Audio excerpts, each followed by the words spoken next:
Hi, I'm Squire, and I am an operations officer for the CIA for about 8 years or more. I'm also on the anti-genocide team of the CIA, the counter-war team of the FBI, and the international defense team of the Department of Defense.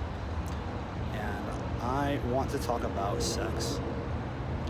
Specifically, I want to talk about the underground sex economy that continues to proliferate in the United States of America. This illicit world of sexual activity is called the escort world. And I'm very worried about the escorts of America. The escorts of America are continuously trafficked from state to state, staying in motels and cheap hotels like the Red Roof Inn, the Days Inn, local motels all around the world, all around the country. And these escorts are given a very short life expectancy, unbeknownst to them. Now, usually, they get into the world of escorts because they're very moral people. And for some reason, there is a war on American morality. My intelligence has revealed this war on American morality is sponsored by the French. So the French have taken our most moral Americans and then attempted to bankrupt them by declaring economic hits on all of the most moral Americans. Then, after these most moral Americans are unable to find regular employment, whether they are high school graduated or college graduated or even more, they are then coerced into the escort world for the purpose of physical survival, with the understanding that escorts may earn some money for time and company, which is apparently legal. So far, still legal on the books. And once the escort is legal for time and company relations, whatever happens between the time and company, and what happens in the time in which they're hired, is between two consenting adults under duress, which isn't that different from anybody else in America, where we're all under duress in the context of sex and relationships anyway. Noted. So, I infiltrated this world of escorts as an escort, actually, and did receive, have somebody come over for time and company, and I believe this is legal, technically, because the money is exchanged as a donation for time together and company together, which may or may not include sexual activity, and it doesn't always include sex.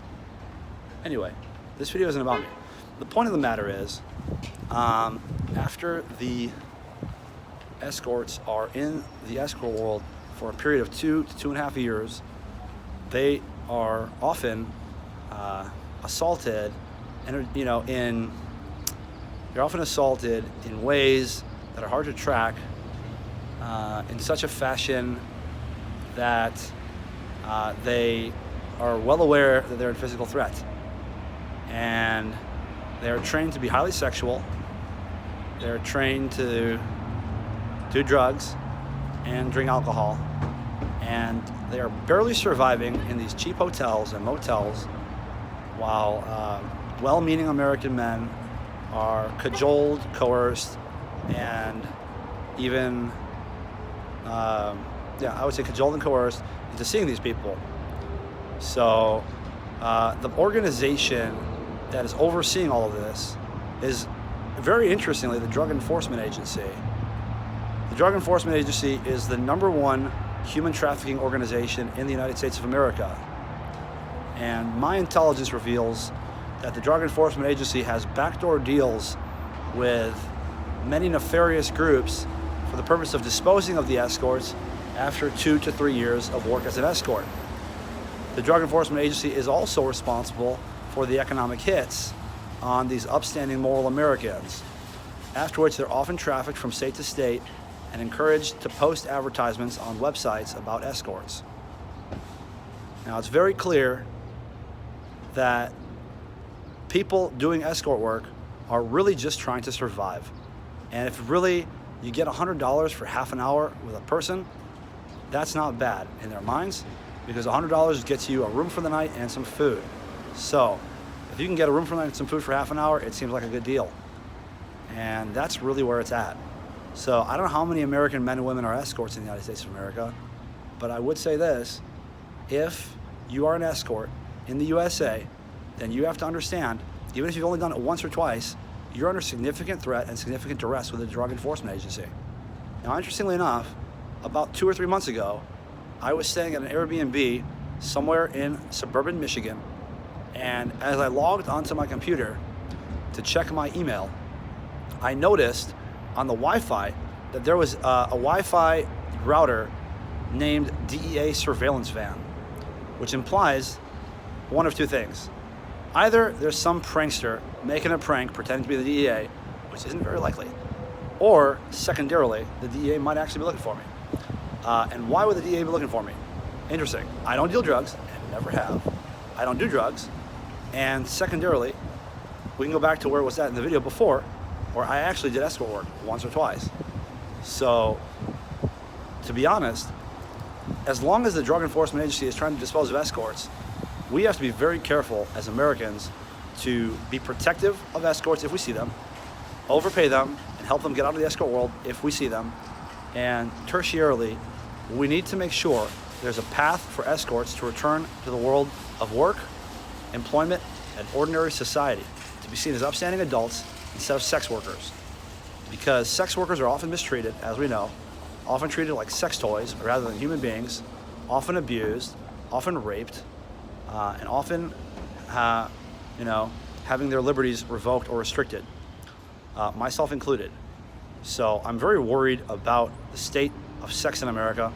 I'm very worried about escorts in particular. My just hope is that the Federal Bureau of Investigation, the middle, bottom, and the top, will do everything in its power to ensure that the escorts are protected, not prosecuted, because it's not their fault that they were hit by the DEA economically, and make sure these people are protected, safe, alive, unharmed, and allowed to improve their standing so that they can return to American society and get jobs. I'm sure a number of them have college degrees just like me. And my final thought is, I was actually bankrupted by something and economically hit by something in 2014, right around the time I did some escort work. And interestingly enough, ever since then, it's been very difficult to maintain employment, but I did start a charity, which is keeping me alive, called Girl Justice, Inc., which protects sex workers and any woman in the world from being raped or domestically abused or sexually assaulted or violated. And it's a very good charity. I recommend you buy in somehow. And Girl Justice, Inc. is really powerful in keeping people alive when they're under duress for virtue of sex work. So please look into it. And if you're an escort, stay safe. If you're watching this and you're a government worker, please protect the escorts. And it's a fine line between protecting them and seeing them, isn't it? Because you might want to see them to give them more money so they can survive. Because you understand, they're just sitting in the motels and, it's not very safe. And we're all worried. So please take this message as a warning for any escort in the States. You guys are under duress and you're also in physical threat. You need to maintain your vigilance and stay safe. Maybe get in touch with local police, and in exchange for immunity, you can talk about whatever got you into this world. And if you've ever been paid by somebody, for virtue of sex work, the fine line is the people that are actually paying you might be decent people. They might not want anything against you, but there might be something more powerful than them that's forcing both the Johns and the escorts into a situation that's highly uncomfortable for both sides. Thank you for watching.